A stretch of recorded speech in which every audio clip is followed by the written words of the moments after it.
बिस्मिल्लाहिर्रहमानिर्रहीम, अस्सलाम वालेकुम रहमतुल्लाहि व बरकातुहू। मेरा नाम अहमद अकील है। आप देख रहे हैं property vision TV. Real estate की मार्केट की करंट सिचुएशन आपके सामने रखते हैं। मुहर्रम के बाद कैसी है और मार्केट में क्या क्या बदलाव आ रहा है, किस तरह से सेंटिमेंट्स चेंज हो रहे हैं, मुल्की सतह पे क्या कुछ हुआ है जिसकी वजह से चीज़ें बदलने जा रही हैं और इसके आने वाले थोड़े से टाइम के बाद कैसे पॉजिटिव असरात मुरतब होंगे, इस पे बात करते हैं।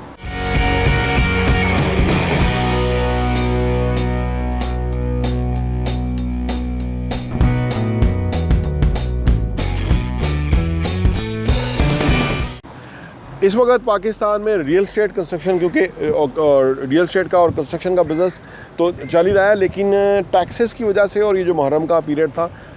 तरह लोग मार्केट में कम थे। लेकिन ओवरऑल जो चीज़ें बदली हैं, कुछ ऐसा हुआ है, अभी इसको डिक्लेयर नहीं किया जा रहा, कहा यह जा रहा है कि जो ड्रोन थे एमन ज़हूरी को जो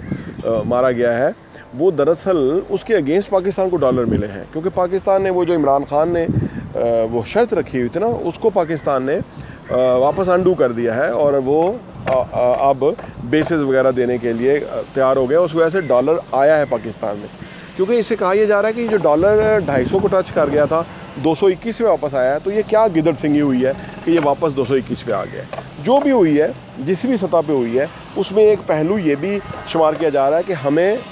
ओपनली नहीं, इनडायरेक्टली डॉलर्स पाकिस्तान में आए हैं, तो जिसकी वजह से डॉलर्स को थोड़ा स्टेबल हुआ है। इस डॉलर के स्टेबल होने से ये हुआ है कि जो ओवरसीज़ पाकिस्तानी से जो ये डॉलर रख के ये सोच रहे थे कि भाई डॉलर हमें बगैर इन्वेस्ट किए हुए पाकिस्तान में, अगर उन्होंने इन्वेस्ट करना था तो वो सोच रहे थे कि बगैर इन्वेस्ट किए हुए हमारा पैसा ग्रो कर रहा है, तो क्या ज़रूरत है इन्वेस्ट करने की, जब तक कि इधर से हम कमा रहे हैं तब तक तो चलेगा, जब यहाँ से ख़त्म होगा तो फिर हम जाके इन्वेस्ट कर लेंगे। तो वो अब ये सोचने पर मजबूर हो गए हैं कि भाई अब क्योंकि डॉलर नीचे को जा रहा है तो बेहतर है कि वो अब जल्दी इन्वेस्ट करें। इस वजह से उनकी इन्वेस्टमेंट्स भी अब दोबारा आना शुरू हो गई हैं और उस हवाले से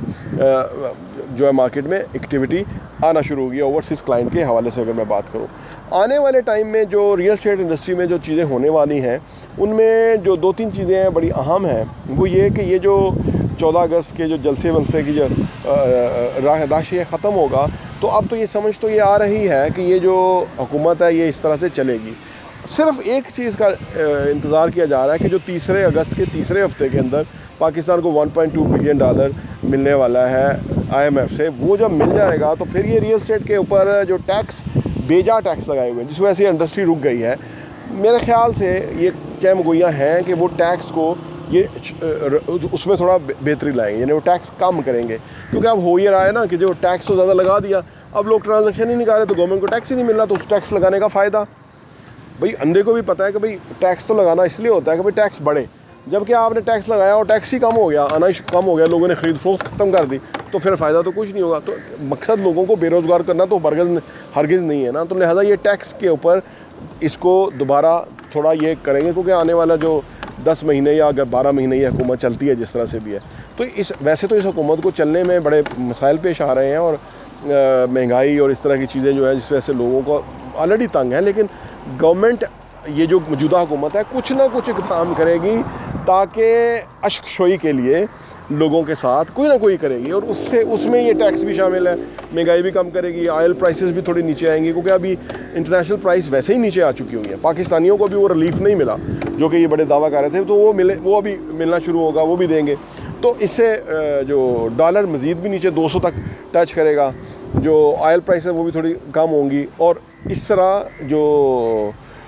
ये 2-3 चीज़ें जब होंगी, डॉलर्स पाकिस्तान को मिल जाएंगे मज़ीद, और उस वजह से यहाँ टैक्स थोड़ा नरम करेंगे और उस वजह से लोगों को थोड़ा सुकून मिलेगा। हमें असल में जो सबसे बड़ा प्रॉब्लम तो वो बिजली के जो IPPs के साथ मुआहदे हैं, जिसके अंदर तकरीबन आप सोचिए कि जो इस वक्त हुकूमत 700 अरब की जो सब्सिडी दे रही है, उसमें से 92% सिर्फ सब्सिडी उन IPPs को दे रही है, इनडायरेक्टली वो आवाम के उसमें डाला जा रहा है, क्योंकि उनसे सब मुआहदे ऐसे गंदे किए हुए हैं कि उनको हमने पैसा देना ही देना है। आप सोचिए, वो अगर हम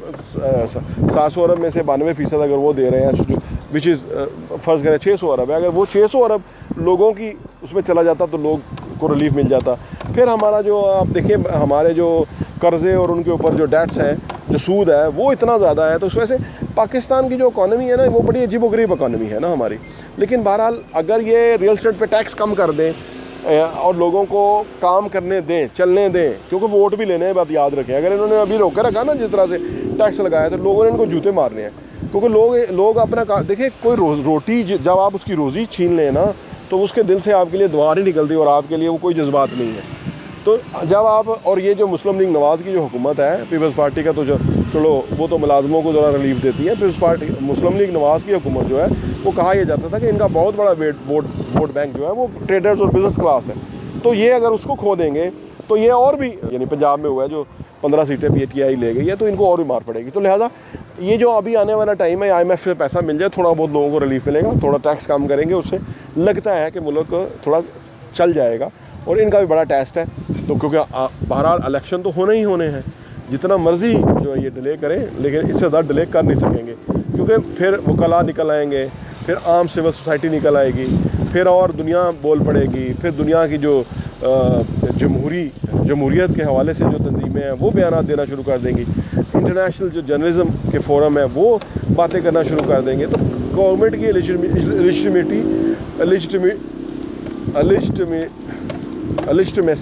जो है, इसको कद काट देना यार। जो गवर्नमेंट की जो पोजीशन है वो फिर कंप्रोमाइज़ होती है और उस पर फिर हरफत आते हैं। तो वो इसलिए जो इलेक्शन होने ही होने हैं, और इलेक्शन में जब जो भी हुकूमत लोगों की फैसिलिटेट करेगी, लोगों को सहूलत सोचेगी, वो ही वोट लेगी। तो इसलिए रियल एस्टेट का बिज़नेस भी जो है ना, वो अभी एक आध हफ्ते के अंदर